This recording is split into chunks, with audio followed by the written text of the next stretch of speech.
सो जय श्री राम दोस्तों, अब हम करेंगे क्वेश्चन नंबर 8। क्वेश्चन नंबर 8 में क्या बोला है, show that every square matrix can be expressed in one and only one way as sum of Hermitian and skew Hermitian matrix. ठीक है, तो बेसिकली हमारे पास बोला है कि एक स्क्वायर मैट्रिक्स को हम हर्मिशियन और स्क्यू हर्मिशियन मैट्रिक्स के सम के रूप में लिख सकते हैं। ठीक है, साथ ही साथ जो अरेंजमेंट होगी ना उसमें वो एक यूनिक अरेंजमेंट होगी, वन एंड ओनली वन वे।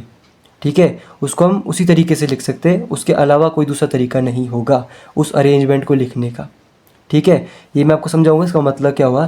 पहले हम क्या कर लेते हैं, एक मैट्रिक्स को, एक स्क्वायर मैट्रिक्स को हर्मिशियन और स्क्यू हर्मिशियन मैट्रिक्स के सम के रूप में लिख लेते हैं। ठीक है, तो वैसे ही लिखना हम जैसे हमने वो सिमेट्रिक वाला किया था ना, वैसे हम इसको करेंगे। ठीक है, तो अगर हमारे पास a इक्वल्स टू ए के बराबर है तो मैं इसको हाफ ए प्लस हाफ ए करके लिख सकता हूँ। ठीक है, हाफ ए प्लस हाफ ए करके लिख सकता हूँ। हाफ ए क्या हो गया, ए हो गया। ठीक है, अब देखो उसमें हमने जब सिमेट्री की बात कर रहे थे तो हम ए का ट्रांसपोज को ऐड किया था और ए के ट्रांसपोज को माइनस किया था। ठीक है, अब यहाँ पे हमें हर्मिशन निकालना है, तो हर्मिशन के लिए बेसिकली ट्रांजुगेट का हम यूज़ करते हैं। ठीक है, तो 1/2a में 1/2a का ट्रांजुगेट ऐड कर देते हैं और 1/2a में 1/2a के ट्रांजुगेट को माइनस कर देते हैं। ठीक है, तो इसको माइनस करके हमारे पास एट द एंड अभी भी हमारे पास यही चीज़ बची हुई है, पूरा जोड़ घटा के a ही है अभी भी। ठीक है, कुछ बड़ा घटा नहीं है। तो इन दोनों को कंबाइन करके लिख लेते हैं, इन दोनों को अलग से कंबाइन करके लिख लेते हैं। तो हाफ कॉमन लेके यहाँ पे आ जाएगा a प्लस ए ट्रांजुगेट। ठीक है, plus half a minus a ट्रांजुगेट। ठीक है, तो अगर ये हमारे पास p है, ये हमारे पास q है, तो हमें ये प्रूव करना है कि ये हमारे पास हर्मिशन है और ये हमारे पास क्या है, स्क्यू हर्मिशन है। ठीक है, मतलब हमें ये प्रूव करना है कि p equals to p conjugate के बराबर है। ठीक है, और ये हमें प्रूव करना है कि q equals to minus q के कंजुगेट के बराबर है। या फिर इससे पहले वाली थ्योरम हमने जो पढ़ी थी उसमें क्या बोला था कि अगर हमारे पास p ट्रांजुगेट भी है तो ये ऑटोमेटिकली हमारे पास हर्मिशन होता है। अगर q equals to minus q tranjugate के बराबर होता है, this is automatically a skew Hermitian. ये हमने पिछले वाली थ्योरम में किया है। ठीक है, तो यही करते हैं। ठीक है, अब हमें बेसिकली क्या करना है, ये जो ट्रांजुगेट है इसी का यूज़ करके हमें इस क्वेश्चन को सॉल्व करना है। तो मैं इस p को ले लेता हूँ पहले। p हमारे पास क्या है, हाफ a प्लस ए ट्रांजुगेट। ठीक है, अब देखो मैंने क्या किया, p के ऊपर ट्रांजुगेट लगा दिया, तो इसमें भी हमें ट्रांजुगेट लगाना पड़ेगा। तो a प्लस ए का जो ट्रांजुगेट है, होल का ट्रांजुगेट, इसकी वैल्यू क्या हो जाएगी, हाफ a ट्रांजुगेट अंदर जाएगा तो इसके ऊपर और a ट्रांजुगेट का ट्रांजुगेट। ठीक है, हाफ, अब देखो a ट्रांजुगेट का ट्रांजुगेट a होगा। ठीक है, इसको मैं स्टार्टिंग में लिख लेता हूँ और इसको मैं लिख लेता हूँ बाद में, क्योंकि बीच में प्लस है तो आगे पीछे लिख सकते हैं। ठीक है, देखो ये जो p है और जो p का ट्रांजुगेट है उसकी वैल्यूज़ देखो, 1/2a प्लस ए ट्रांजुगेट, 1/2a प्लस ए ट्रांजुगेट, दोनों बराबर है, मतलब p equals to p tranjugate के बराबर है। इसका मतलब ये हुआ कि automatically p equals to p conjugate के बराबर हुआ, मतलब ये हर्मिशियन है, हर्मिशियन ये है। ठीक है, अब हमें q लेके चलते हैं। q हमारे पास क्या है, 1/2a माइनस ए ट्रांजुगेट। इसको हमें क्या प्रूव करना है कि ये हमारे पास स्क्यू हर्मिशन चाहिए। ठीक है, तो 1/2 इसके ऊपर हमने ट्रांजुगेट लगाया तो यहाँ पे भी ट्रांजुगेट लगाना पड़ेगा। 1/2 ए का ट्रांजुगेट माइनस ए का ट्रांजुगेट का ट्रांजुगेट। ठीक है, अब यहाँ पे देखो, यहाँ पे इस a को मैं पहले लिखूँगा। ठीक है, a ट्रांजुगेट इंटू ट्रांजुगेट क्या होगा, a, और इस a को मैं पहले लिखूँगा तो ये जो माइनस है इसको मैं बाहर कॉमन निकाल लेता हूँ। ठीक है, ये आ जाएगा a और ये हो जाएगा प्लस का है ना, भी माइनस हो जाएगा। ठीक है, माइनस a का ट्रांजुगेट। देखो हमारे पास ये q है और ये q ट्रांजुगेट है। ठीक है, 1/2a minus a tranjugate is equals to minus of 1/2a minus a tranjugate, तो ये नेगेटिव के बराबर है। q is equals to negative of q tranjugate, this implies q is equals to negative of q transpose, जिसका मतलब क्या हुआ, ये हमारे पास क्या है, स्क्यू हर्मिशियन है। ठीक है, इतनी बात समझ में आ गई बात। तो एक मैट्रिक्स अगर हम ले रहे हैं a मैट्रिक्स, उसको हम हर्मिशियन मैट्रिक्स और स्क्यू हर्मिशियन मैट्रिक्स के सम के रूप में लिख सकते हैं इस तरह से, इस तरह से। ठीक है, 1/2a plus A ट्रांजुगेट plus 1/2a minus a ट्रांजुगेट, इस तरह से लिख सकते हैं। ठीक है, वही चीज़ मैंने यहाँ पे भी लिखी हुई है। ठीक है, अब हमें बताना है कि ये जो अरेंजमेंट है ना ये बहुत यूनिक है, ठीक है। इसका मतलब ये हुआ कि अगर हम जैसे यहाँ पे क्या लिया है, एक स्क्वायर मैट्रिक्स ली जिसको हमने P प्लस क्यू करके लिखा है, जहाँ पर P क्या है सिमेट्रिक है, Q क्या है स्क्यू सिमेट्रिक है, ठीक है। अब हमें इसकी यूनिकनेस बतानी है। यूनिकनेस का मतलब ये हुआ इस P की जगह अगर आप कोई दूसरी मैट्रिक्स ले लेते हो, ठीक है, और अगर वो सिमेट्रिक भी होती है तो उसकी वैल्यू ये ही होगी, ठीक है। 1/2 A प्लस ए ट्रांजुगेट, यही वैल्यू होगी उसकी। ये होता है इफ एंड, जो हमारे पास क्या बोला है, show that every square matrix can be expressed in one and only one way as a sum of Hermitian and skew Hermitian matrix. एक ही तरीके से लिखा जा सकता है जो कि हर्मिशियन और स्क्यू हर्मिशियन मैट्रिक्स के सम के रूप में होगा। और एक तरीके से, एक तरीके का मतलब ये हुआ कि इसकी जगह अगर कोई दूसरी आप वैल्यू रखते हो, मैट्रिक्स रखते हो, उसकी वैल्यू भी सेम होगी, यही होगी, वरना नहीं होगी, ठीक है। तो यूनिकनेस प्रूव करानी बेसिकली हमें। तो हमें क्या करना है, लेट कर लेते, ठीक है। लेट क्या कर लेते कि P और Q की जगह कुछ दूसरे मैट्रिक्स ले लेते और उसको ये भी मान लेते कि ये हमारे पास एक सिमेट्रिक है, एक स्क्यू सिमेट्रिक है, ठीक है। फिर हमें क्या प्रूव करना होगा कि वो जो वैल्यू होगी ना वो हमारे पास इसी की वैल्यू के बराबर होगी, ठीक है। लेट अस सपोज कर लेते, लेट A हमारे पास एक मैट्रिक्स है जिसको हम यहाँ पे P Q लिए ना तो R प्लस एस ले लेते आगे क्वेश्चन में भी मैंने R प्लस एस ले रखा है, ठीक है। इस रूप में लिख लेते हैं इसको, ठीक है। जहाँ पर मैं बोलता हूँ कि ये जो R है वो हमारे पास क्या है, हर्मिशियन है, और ये हमारे पास क्या है, स्क्यू हर्मिशियन है। इसका मतलब क्या हुआ कि R इक्वल्स टू R ये, या फिर हम इसको इस तरह से भी बोल सकते हैं, ठीक है। और इसका क्या मतलब हुआ, S equals to S conjugate या S equals to S tranjugate. मोटा मोटा तो हमें यही लेके चलना है, ठीक है अभी, ठीक है। इतनी बात समझ में आ गई।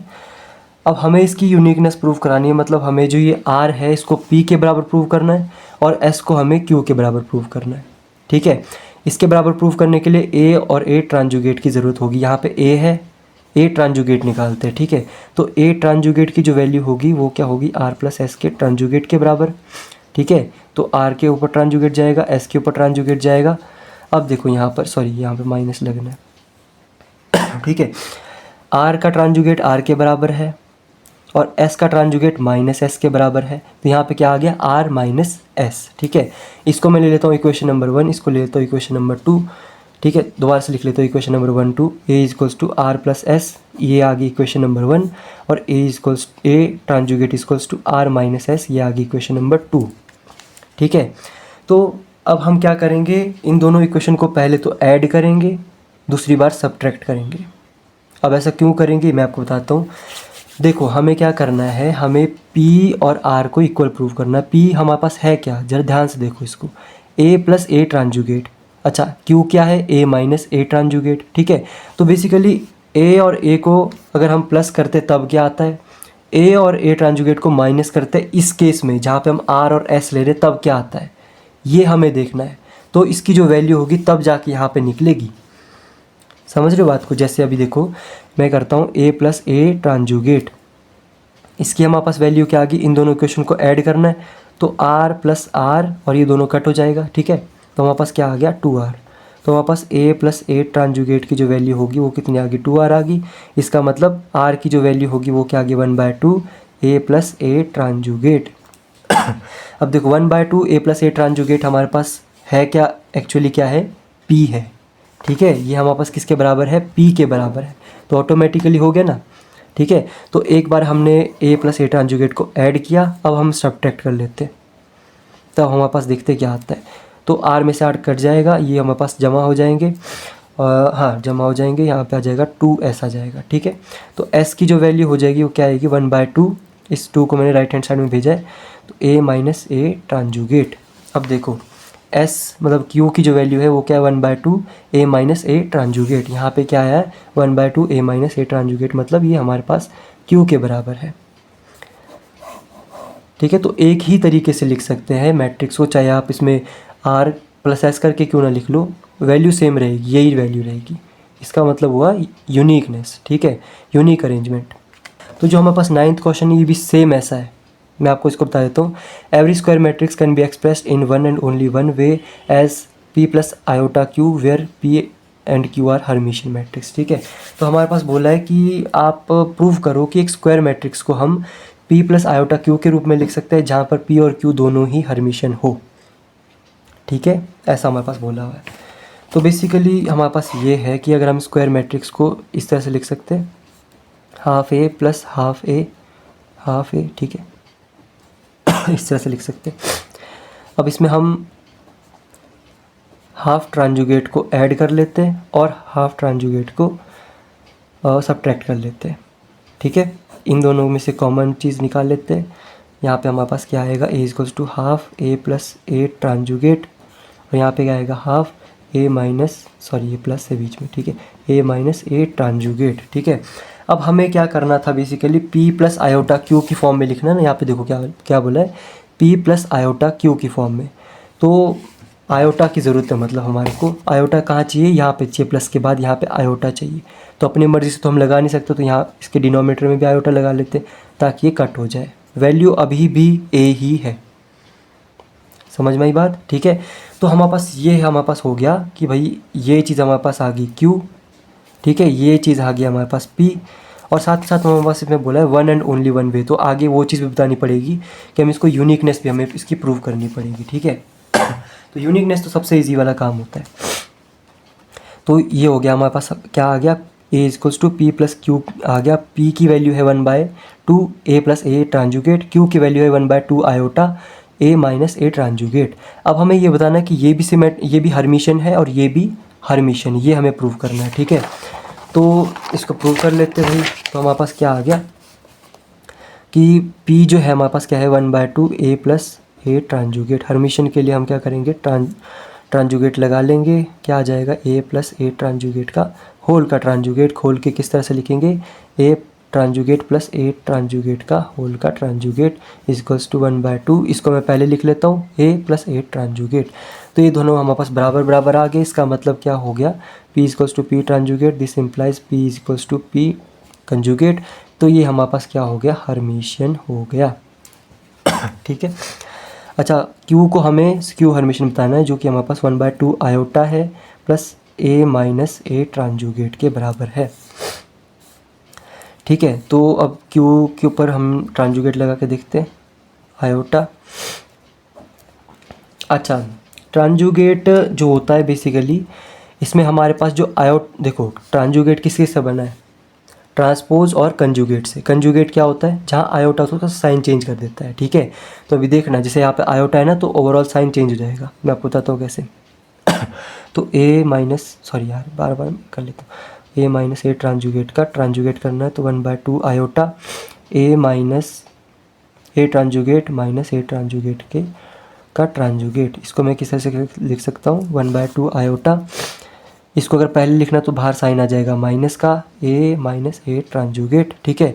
और देखो अब हमें कंजुगेट वाली प्रॉपर्टी भी लगानी है, तो साइन चेंज हो जाएगा। यहाँ पे आयोटा है ना, आयोटा का साइन चेंज हो जाएगा। आयोटा के साथ साइन क्या है, माइनस है, अब क्या हो जाएगा, प्लस हो जाएगा, ठीक है। तो बेसिकली ये जो वैल्यू है और ये जो वैल्यू है, ये दोनों सेम है, ठीक है, माइनस भी नहीं है, सेम है। स्क्यू सिमेट्रिक के केस में क्या होता है, स्क्यू हर्मिशन के केस में होता है माइनस लगा होना चाहिए, यहाँ पे माइनस भी नहीं है, सेम है बिल्कुल। इसका मतलब क्या हुआ, ये भी हमारे पास क्या होगी, हर्मिशन होगी। तो P हमारे पास हर्मिशन है, Q भी हमारे पास हर्मिशन है। तो प्रूव हो गया कि हम एक स्क्वायर मैट्रिक्स को P प्लस आयोटा Q के रूप में लिख सकते हैं, जहाँ पे P और Q दोनों ही हर्मिशन होगी। और हमें यूनिकनेस प्रूव करनी है इस अरेंजमेंट की। तो हमें ये बताना है कि अगर हम लिख रहे हैं ना कि A equals to P plus iota Q, ठीक है, जहाँ पर ये हर्मिशन है, ये हर्मिशन है, तो कोई अगर दूसरी अगर हम मैट्रिक्स ले लें, बात मान लो, let us suppose A equals to some P Q R plus iota S करके हम लिखते हैं, ठीक है। तो जो हमारे पास P होगा वो R के बराबर होगा, Q जो होगा वो S के बराबर होगा। ये हमें प्रूव करना है बेसिकली, ठीक है। तो इसको ले लेते हैं हम इक्वेशन नंबर 1। ध्यान रखना है कि R हमने हर्मिशन ली है, ये भी हमने हर्मिशन ली है। इसका मतलब ये होगा कि R transjugate equals to R, S transjugate equals to S। ये दो चीज़ें आपको ध्यान रखनी है, ठीक है। अब हमें क्या करना है, इन दोनों को बराबर करना है, तो हमें A ट्रांजुगेट निकालना पड़ेगा। तो R प्लस आयोटा S के ऊपर ट्रांजुगेट लग जाएगा। इसको हम जब खोलेंगे तो R ट्रांजुगेट प्लस आयोटा S के ऊपर ट्रांजुगेट, ठीक है। R ट्रांजुगेट R के बराबर है। अब देखो ट्रांजुगेट लगेगा तो हमारे पास आयोटा के साथ वाला साइन चेंज हो जाएगा, ठीक है। और साथ साथ S ट्रांजुगेट जो है वो हमारे पास S दे रहा है, तो ये हमारे पास आर माइनस एस की वैल्यू आ गई, ठीक है। तो ये हमारे पास दो इक्वेशंस आ गई, एक ये। पहले केस में इन दोनों को ऐड कर लेते हैं ए प्लस ए ट्रांजुगेट। जब ऐड करेंगे तो हमारे पास क्या जाएगा 2r, और ये दोनों हमारे पास कट जाएंगे, आयोटा भी है यहाँ पे, ठीक है ये दोनों हमारे पास कट जाएंगे। तो हमारे पास जो r की वैल्यू है बेसिकली वो क्या आ गई 1/2 a plus A transjugate which is equals to p, ठीक है। अब हम a माइनस ए ट्रांजुगेट करके देख लेते हैं, जो कि हमारे पास किसके बराबर होगा, r में से r गया कट, ठीक है। तो आयोटा s माइनस, हाँ माइनस करना ना, माइनस माइनस हो जाएगा प्लस, क्योंकि ये माइनस है तो ये हो जाएगा प्लस, तो प्लस हो जाएगा मतलब 2 आयोटा एस आ जाएगा हमारे पास, ठीक है। तो जो एस की वैल्यू होगी वो क्या होगी 1/2 आयोटा ए माइनस ए ट्रांजुगेट, ठीक है। तो देखो ये हमारे पास क्यू के बराबर है ठीक है। तो बेसिकली अगर हम आर लेते हैं, एस लेते हैं और उसको हम बोलते हैं ये दोनों हर्मिशन है, तो वैल्यू फिर भी सेम है, इस पर सेम ही आनी, इसका मतलब होगा यूनिकनेस, यूनिक अरेंजमेंट, ठीक है। तो ये हमारे पास था क्वेश्चन नंबर 9।